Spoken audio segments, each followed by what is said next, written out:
Hello and नमस्कार everyone, मैं हूं doctor Neha Tiwari. I hope you all are doing well. आज हम इस वीडियो में बात करने वाले हैं पीरियड पेन के बारे में।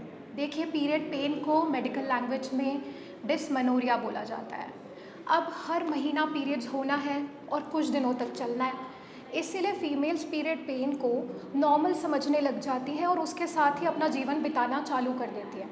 उन्हें लगता है कि फेट ही यही है कि अगर पेन हो रहा है तो वो तो हर महीने होना है, तो इसीलिए वो उस पर गौर नहीं करती। लेकिन एक नॉर्मल पीरियड में इतना पेन नहीं होना चाहिए कि वो आपके रोज़मर्रा के काम में आपको परेशान करे। तो यहीं पे हमें समझना बहुत ज़रूरी है कि जो पीरियड पेन हो रहा है वो नॉर्मल है या फिर उसके पीछे कोई तकलीफ़ या कोई अंडरलाइन कॉज है।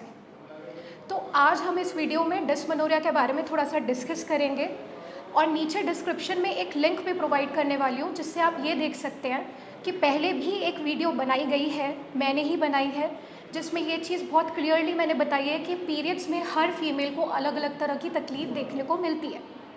तो आप वहाँ पे जाके चेक कर सकते हैं और उसके बारे में और ज़्यादा डिटेल में जान सकते हैं। अब अगर हम पीरियड पेन के बारे में बात करें तो हमेशा ये याद रखो कि डिस्मेनोरिया दो टाइप का होता है, एक प्राइमरी डिस्मेनोरिया और एक सेकेंडरी डिस्मेनोरिया। इस वीडियो में मेजरली हम प्राइमरी डिस्मेनोरिया के बारे में बात करने वाले हैं। प्राइमरी डिस्मेनोरिया का मतलब ये होता है कि पीरियड में पेन तो हो रहा है पर इसके पीछे कोई बीमारी या कोई और अंडरलाइन कॉज नहीं है। एंड सेकेंडरी डिस्मेनोरिया का मतलब ये होता है कि पीरियड में जो पेन हो रहा है वो किसी और बीमारी की वजह से हो रहा है, जैसे कि PID, pelvic inflammatory disease, fibroid या फिर सर्वाइकल स्टेनोसिस या पीसीओडी। तो अगर किसी और बीमारी की वजह से पीरियड में पेन हो रहा है हम उसे सेकेंडरी डिस्मेनोरिया मानेंगे, और अगर सिर्फ पीरियड के साथ आने वाली तकलीफ़ के तौर पे पेन हो रहा है तो वो प्राइमरी डिस्मेनोरिया के अंदर आता है। अब प्राइमरी डिस्मेनोरिया में आप हमेशा ये चीज़ नोट करेंगे कि स्कूल गोइंग गर्ल्स में अधिकतर ये देखने को मिलता है। और होता ये है कि जब पहली बार एक फ़ीमेल को पीरियड्स होना चालू होता है उसके कुछ महीने बाद या 1-2 साल बाद ये आना चालू हो जाता है। कारण जानते हैं कि एक्चुअल में पेन होता क्यों है।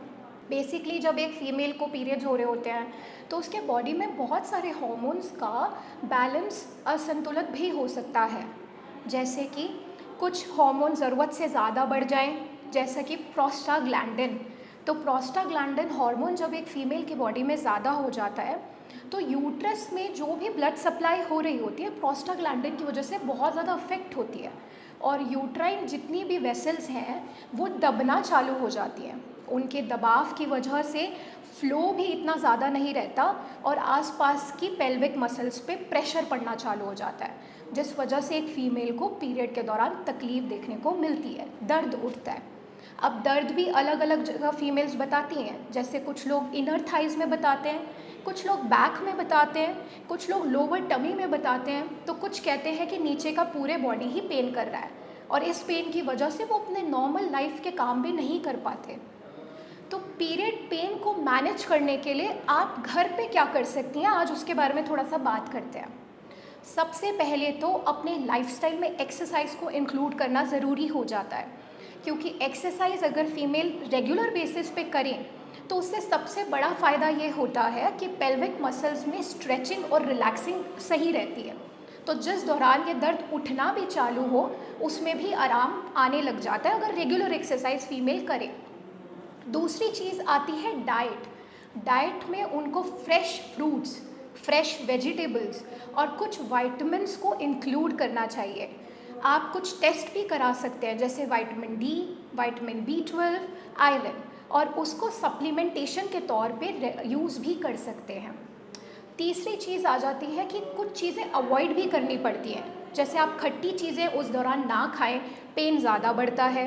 किसी भी तरह की ठंडी चीज़ें जैसे cold drinks, ice cream, refrigerated drinks, आप इनको अवॉइड कीजिए, क्योंकि उससे भी पेन की तीव्रता यानी फ्रीक्वेंसी बढ़ती है। इसके साथ बहुत ज़्यादा हैवी टू डाइजेस्ट खाना नहीं खाना चाहिए, जैसे नॉन वेज बहुत ज़्यादा यूज़ किया उस टाइम पर, या फिर बहुत ज़्यादा फ्राइड एंड स्पाइसी खाया, ये भी इजीली डाइजेस्ट नहीं होगा और डिस्कम्फर्ट में ही ऐड ऑन करेगा। तो ये कुछ चीज़ें आप अवॉइड कीजिए।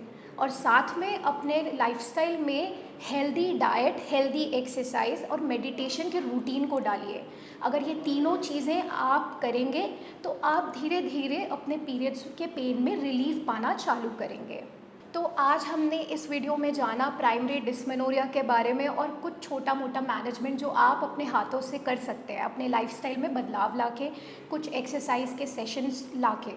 एक चीज़ और मैं यहाँ पे ऐड करना चाहूँगी कि जिस टाइम पर बहुत ज़्यादा पेन होता है उस टाइम पर सिकाई भी कुछ फीमेल्स को हेल्प करती है। तो काफ़ी वाटर बॉटल्स अवेलेबल होती हैं, चाहे इलेक्ट्रिक फॉर्म में ले लें आप जिनमें जेल होता है, या फिर आप रबर वाली बॉटल भी यूज़ कर सकते हो। उसमें गर्म पानी करके आपको जिस एरिया में तकलीफ़ हो रही है वहाँ पर सिकाई कर सकते हैं।